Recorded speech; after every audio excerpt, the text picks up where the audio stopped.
అగ్రరాజ్యం అమెరికాలో election fever మొదలైందండి. అమెరికాలో ఎప్పుడు కూడా ప్రతి 4 సంవత్సరాలకి ఎన్నికలు జరుగుతాయి.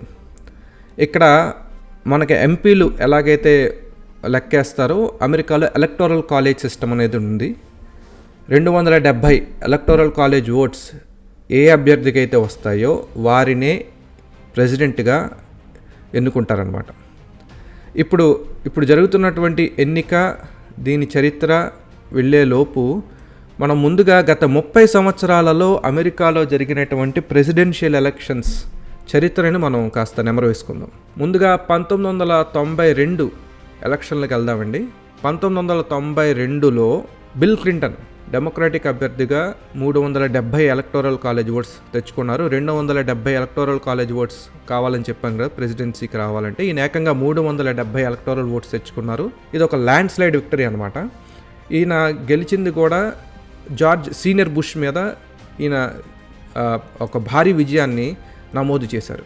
ఆ తర్వాత జరిగిన ఎన్నికలు 1996లో జరిగాయి. ఈసారి బిల్ క్లింటన్ మళ్ళీ గత విజయం 370 కన్నా ఈసారి 379 ఎలక్టోరల్ కాలేజ్ ఓట్స్ సంపాదించుకున్నారు. ఈసారి కూడా ల్యాండ్ స్లైడ్ విక్టరీనే వారు సంపాదించుకున్నారని చెప్పాలి. ఎవరి మీద సంపాదించారంటే ఈసారి రాబర్ట్ డోల్ అనే ఒక రిపబ్లికన్ పార్టీ అభ్యర్థి మీద బిల్ క్లింటన్ వరుసగా బ్యాక్ టు బ్యాక్ వరుసగా 2 ఆయన ల్యాండ్ స్లైడ్ విక్టరీలు సంపాదించారు. తన 2 ప్రెసిడెన్షియల్ టర్మ్స్ని కూడా ఆయన ల్యాండ్ స్లైడ్ విక్టరీస్తో సాధించుకున్నారు. 1996, 92 ఈ 2 ఎన్నికల్లో బిల్ క్లింటన్ కదా ప్రెసిడెంట్. 2000 ఎలక్షన్కి వద్దాం. 2000 ఎలక్షన్స్ అనేది 2000లో జరిగినటువంటి ఎలక్షన్స్ అమెరికాలో అంటే అత్యంత వివాదాస్పద ఎన్నికల్లో ఇది ఒకటండి. దేనికంటే George W bush, junior bush అని కూడా అంటారు ఈయన్ని. 270 ఓట్లకు గాను 271 ఓట్లు తెచ్చుకుని బొట్టాబొట్టి జస్ట్ పాస్ మార్క్తో ఆయన ప్రెసిడెంట్గా గెలిచారు. ఎవరి మీద అంటే అల్ గోర్ అని కూడా పిలుస్తారు వీరిని. ఈ అల్ గోర్ ఎవరో కాదు, బిల్ క్లింటన్ 8 ఏళ్ల ప్రెసిడెన్సీలో వైస్ ప్రెసిడెంట్గా పనిచేసినటువంటి అమెరికాలో ఒక పాపులర్ లీడర్ అల్ గోర్ అనేది. 266 ఎలక్టోరల్ ఓట్స్ దగ్గర ఈయన ఆగిపోవడం జరిగింది.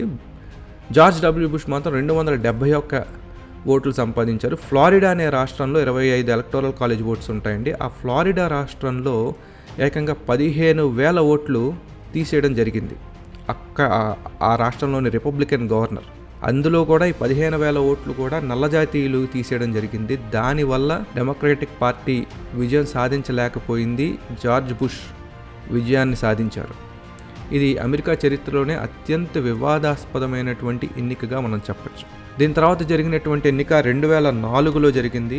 ఈసారి George W bush Republican party అభ్యర్థిగా 286 ఎలక్టోరల్ కాలేజ్ ఓట్స్తో గెలిచారు. ఇది కూడా బొటాబొట్టి మెజారిటీ అనేది చెప్పాలి. దేనికంటే ఏదో ఒక స్వింగ్ స్టేట్ కనుక అటు ఇటు అయ్యి ఉంటే ఈసారి కూడా ఓడిపోయేవారు జార్జ్ డబ్ల్యూ బుష్. ఈసారి ఆయన గెలుపొందింది మాత్రం జాన్ కెర్రీ అనేటువంటి డెమోక్రటిక్ పార్టీ అభ్యర్థి మీద ఆయన గెలిచారు. 251 electoral college votes John Kerry సంపాదించుకున్నారు.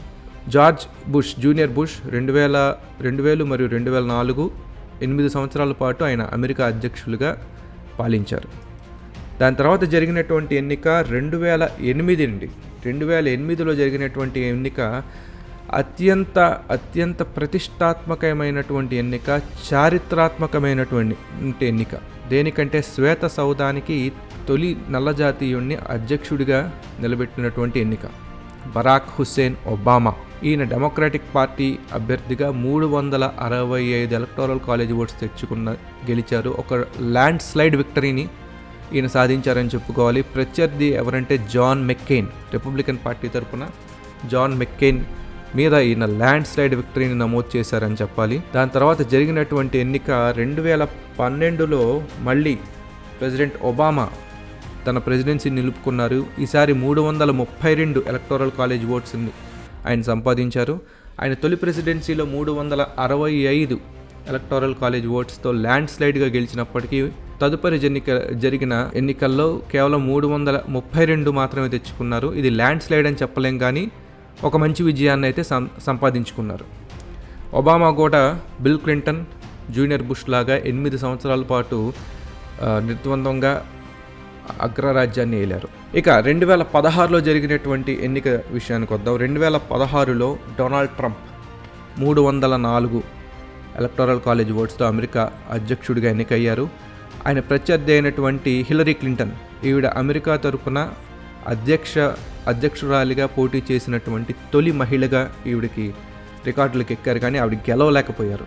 కేవలం 227 ఎలక్టోరల్ కాలేజ్ ఓట్స్ మాత్రమే ఆవిడ తెచ్చుకున్నారు. ఇక్కడ మనం చూడాల్సిన విషయం ఏంటంటే, హిలరీ క్లింటన్ ఎలక్టోరల్ కాలేజ్ ఓట్స్లో గెలవలేకపోయినప్పటికీ పాపులర్ ఓట్ మాత్రం ఆవిడ దాదాపు 3% పాపులర్ ఓట్ని ఎక్కువ సాధించారనమాట.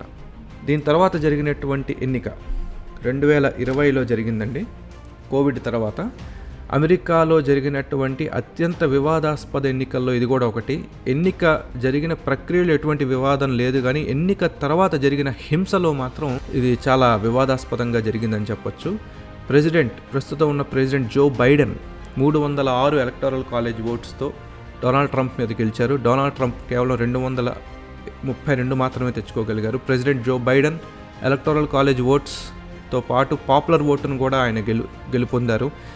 ఒక రకంగా చెప్పాలంటే ఇది వన్ సైడెడ్గా డొనాల్డ్ ట్రంప్ ఓటమిని ఈ ఎన్నిక ఆయన కోవిడ్ సమయంలో వివాదాస్పదంగా వ్యవహరించిన తీరు వల్ల ట్రంప్ ఓడిపోయాడని చెప్పుకోవచ్చు. కానీ ట్రంప్ ఓడిపోయిన తర్వాత ఓటమిని అంగీకరించకపోవడం, తన అనుచరులు తన అభిమానులతో క్యాపిటల్ హిల్ అంటే అమెరికా పార్లమెంట్ మీద దాడికి ఉసిగొల్పడం, ఇటువంటి అనేక పరిణామాలు ఈ ఎన్నికని చాలా వివాదాస్పదంగా నిలుపుతాయి.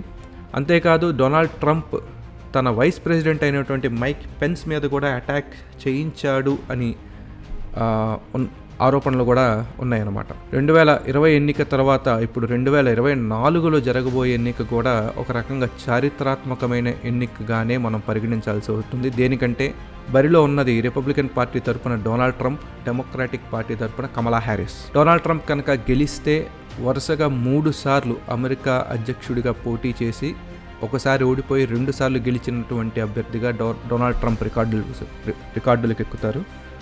ఒకవేళ కమలా హ్యారిస్ కనుక గెలిస్తే అమెరికా అగ్రరాజ్యానికి తొలి మహిళా అధ్యక్షురాలిగా ఆవిడ రికార్డుకి ఎక్కుతారు. అంతేకాదు తొలి నల్ల జాతీయరాలిగా కూడా ఆవిడ అమెరికా అధ్యక్ష పదవిని ఎక్కినట్టుగా రికార్డులకు ఎక్కుతారు. ఇక్కడితో ఆగకుండా తొలి ఆసియా సంతతికి చెందినటువంటి ప్రెసిడెంట్గా కూడా ఆవిడ రికార్డులు సృష్టిస్తారనమాట. ఇలా 3 రికార్డులు ఆవిడ బద్దలు కొట్టే అవకాశం ఉంది. డొనాల్డ్ ట్రంప్ గెలిచినా ఒక రికార్డు వస్తుంది, కమలా హ్యారిస్ గెలిచినా ఒక 3 రికార్డులు వస్తాయి. ఈ ఎన్నిక అనేది యావత్ ప్రపంచం అమెరికా వైపు చూస్తోంది. అమెరికా ప్రజలు ఎవరిని ఎన్నుకుంటారు అని. ఈ ఎన్నికలో అమెరికా ప్రజలు ముందు ఉన్నటువంటి ఆప్షన్స్ ఏంటి, డొనాల్డ్ ట్రంప్కి ఎందుకు ఓటేస్తారు, కమలా హ్యారిస్కి ఎందుకు ఓటేస్తారు అనేటువంటి కూలంకషంగా వివరాలన్నీ నేను మరొక వీడియోతో సంక్లుప్తంగా మీ ముందుకు తీసుకొస్తాను. అంతవరకు చూస్తూ ఉండండి ఐకాన్ పొలిటిక్స్.